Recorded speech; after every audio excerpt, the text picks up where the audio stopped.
From the outside, California's City of Angels is every big dreamer's paradise, home to Hollywood, glamour, and celebrities. Ambitious individuals looking to break into the entertainment industry often believe they can make it if they only reach Los Angeles. But LA has a dark underbelly that has seen some of history's darkest crimes, from Elizabeth Short's unsolved case to the horrific slayings of the Manson family and the work of Richard Ramirez, who famously stayed in LA's Cecil Hotel while carrying out his crimes. In today's episode, we aim to shed light on some of the city's lesser-known mysteries as we explore 4 harrowing missing person cases in LA that are still unsolved.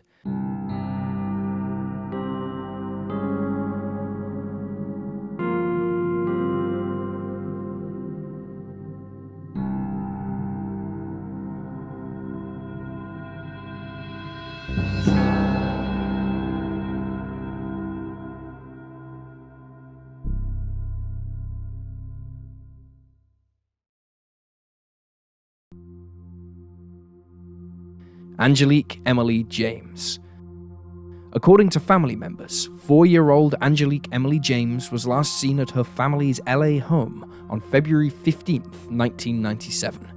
Little is known about the exact time and circumstances of her disappearance, but when it was noted, investigators went on to question her mother, Shirley Ann James, who was unable to provide evidence as to her daughter's whereabouts and failed to comply with authorities.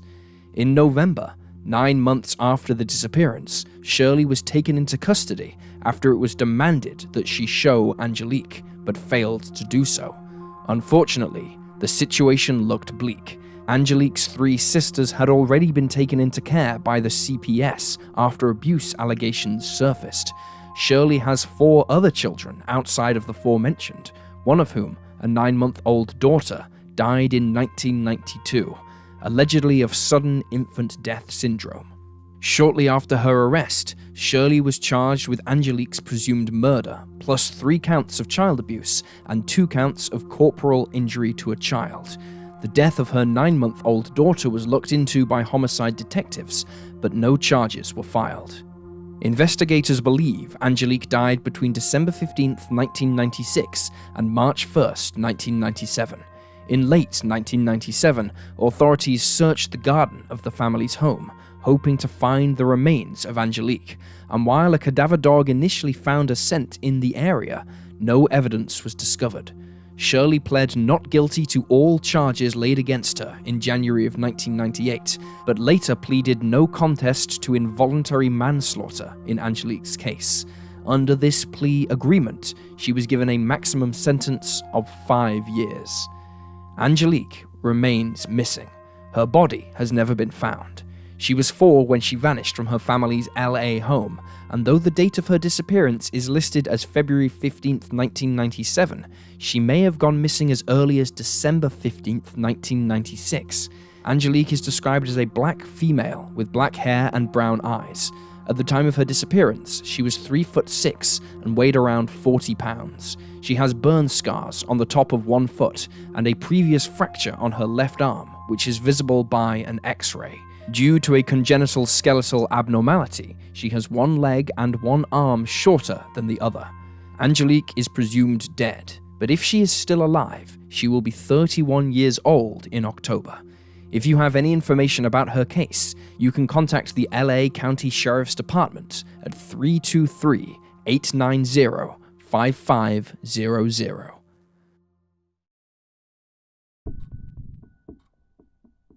Elias Jr. Monroy. 2-week-old Elias Jr. Monroy was last seen on February 2nd, 1987, when his mother, Maria, took him for a routine checkup at the LAUSC Medical Center in the 2000 block of Marengo Street. While sitting in the waiting room with Elias, Maria was approached by a young woman who struck up a conversation. She appeared warm and friendly, and Maria suspected nothing was awry. She was simply another mother, or mother-to-be, waiting to be seen. As they continued talking, Elias began to cry. The chatty woman offered to hold the baby so that Maria could go and find some baby formula for him. But when she returned, Elias was gone, and so was the woman whose care he'd been in. When investigators began looking into Elias's abduction, they discovered that an eerily similar event had taken place 2.5 weeks earlier on January 14th, 70 miles away, in Hesperia, California. A Hispanic woman, whose description matched that of Elias's abductor, approached a woman with a young baby and asked if she could hold the child. The mother turned her down, but the woman approached her again as she entered the car park. As she posed the question, a man appeared and attempted to pull the baby from the mother's grasp. Luckily, the mother and her child escaped unharmed by running into a nearby store. Although authorities can't be certain that this woman and the woman who took Elias are the same person, they believe it to be highly likely. The woman is described as Hispanic and between her late 20s and early 30s, with a medium-dark complexion and black hair, frosted a lighter color. She wore a yellow blouse and appeared to be neat and well-groomed. She is between 5 foot and 5'2" and weighed between 135 to 140 pounds. Investigators believe that Elias was taken by a woman who was desperate to have a child but unable to do so herself.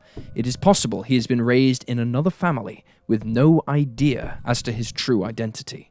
Elias was just 2 weeks old when he vanished from the LA USC Medical Center in the 2000 block of Marengo Street in the company of a woman who was not his mother on February 2nd, 1987. Elias is a Hispanic male with brown hair and brown eyes.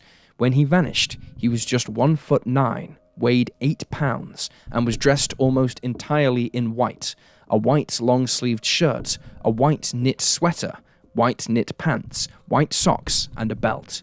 He had been wrapped in a cream-colored blanket. If Elias is still alive, he will be 36 years old. This year, the National Center for Missing and Exploited Children created an age-progressed image of Elias at this age. It is the first and only image we have of him, as no photos were taken at birth. Forensic artists used images of his siblings and other family members to determine what he may look like today. If you have any information about Elias's disappearance, you can contact the LAPD at 877-275-5273.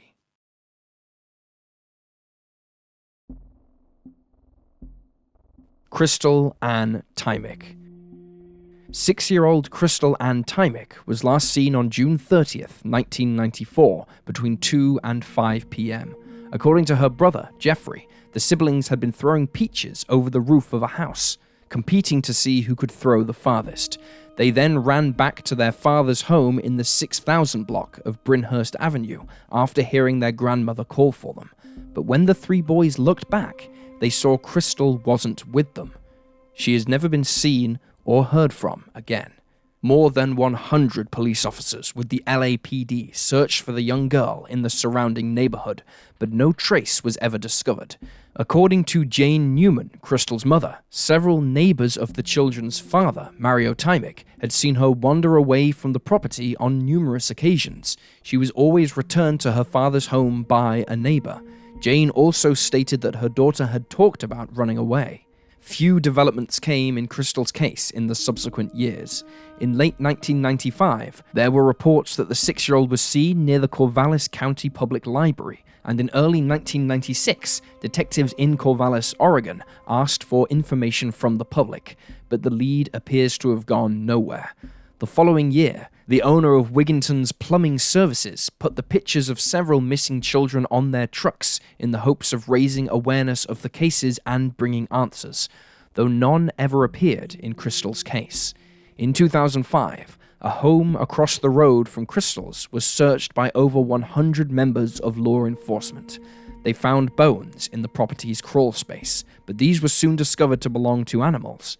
According to one of Crystal's brothers, Jeffrey, a woman reverend had resided in the home in 1994 and often invited local children inside, where she would conduct religious services.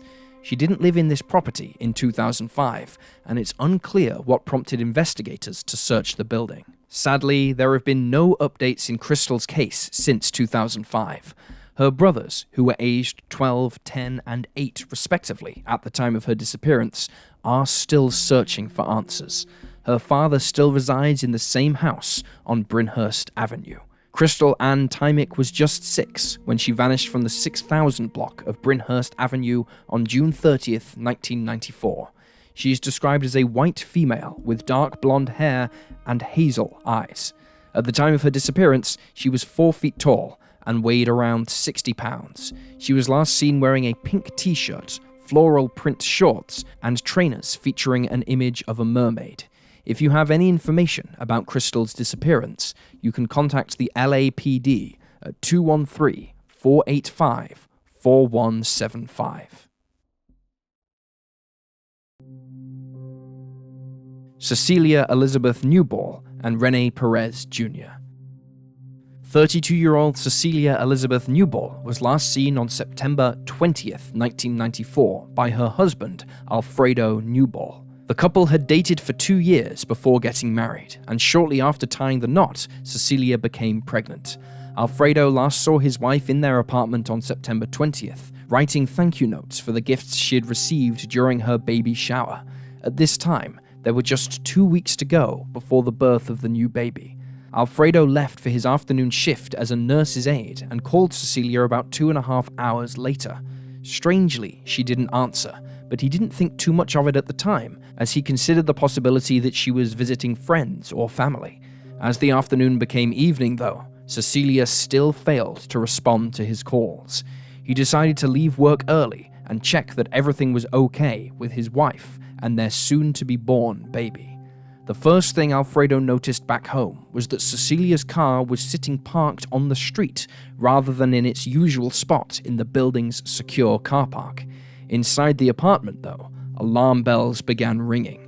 Cecilia and Rene Perez Jr., her 6-year-old son from a previous marriage, were missing from the home.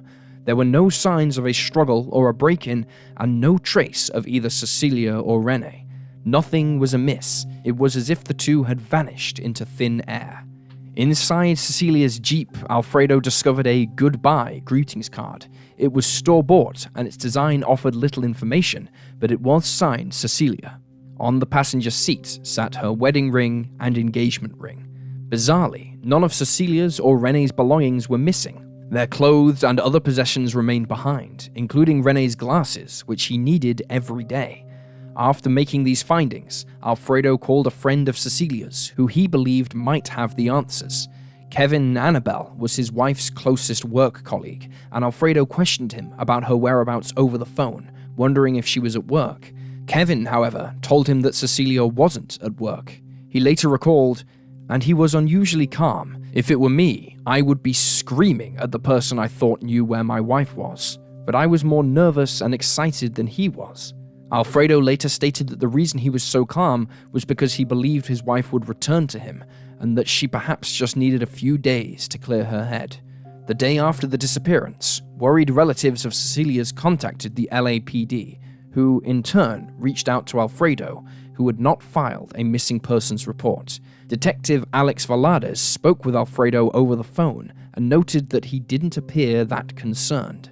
2 days later, Alfredo received a letter postmarked from Van Nuys, California. Inside the envelope was another goodbye greetings card. It was identical to the one found in Cecilia's Jeep. There was a typewritten letter inside the car, signed with Cecilia's name, claiming that she had run off with a doctor named Arturo, and that she and Rene were moving to Honduras with him. The letter alleged that the unborn baby was possibly the doctor's child. Alfredo noted that the letter didn't sound like his wife's tone, while Kevin Annabelle, Cecilia's work friend, stated that she was almost obsessed with her husband, adding, "And when you're that in love with a person, you don't just meet a doctor and say, 'Well, I think I'm going to Honduras. Let me just write my husband a note.'" Investigators examined the letter and spoke with Cecilia's friends and family, soon determining that the note had not been written by the 32-year-old. Detective Valdez felt that the writer knew more about Alfredo's background than Cecilia's, and suspected that a third party was involved in the disappearance. Authorities soon found out that 6 months before she went missing, Cecilia had received a phone call from a woman who claimed that she had video footage of Alfredo kissing another woman at a baby shower. According to a friend of Cecilia's, the woman wanted to show her the footage, and the 32-year-old agreed.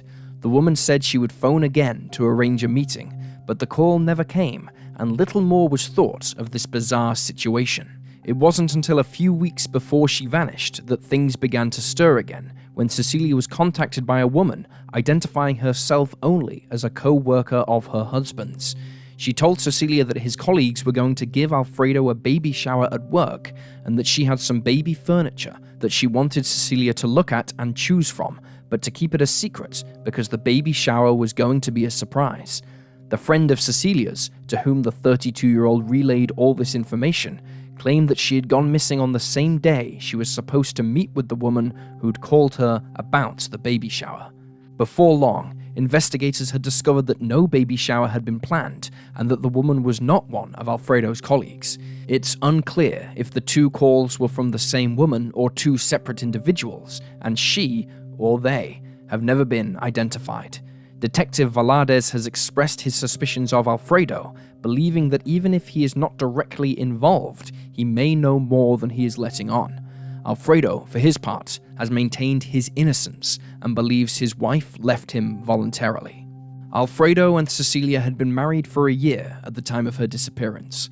Her friends have noted that there appeared to be no problems with the marriage and that they don't believe she would simply take off without prior warning. Cecilia Newball was 32 when she was last seen on September 20th, 1994 in LA, California. She is described as a Hispanic female with black hair and brown eyes. Her ears are pierced, and she is between 4'11" and 5 feet tall. At the time of her disappearance, she was 8 months pregnant. Her maiden name is Amaya, and she was born in El Salvador. Rene Perez Jr. vanished alongside his mother. He was 6 when he went missing, and is described as a Hispanic male with brown hair and brown eyes. He was 3'6" and weighed 70 pounds when he was last seen. His top teeth were missing at the time, and he wears glasses, but they were left behind when he disappeared. If he is still alive, he will be 35 years old. If Cecilia is still alive, she will be 61. If you have any information about the disappearance of Cecilia Newball and her son, Rene Perez Jr., you can contact the LAPD Missing Persons Unit at 213-996-1800. And there you have the facts. Please leave a comment down below with your own thoughts and speculations, and remember to like this video and subscribe to support the channel. Thank you for watching. Stay alert, stay safe, and I'll see you next time.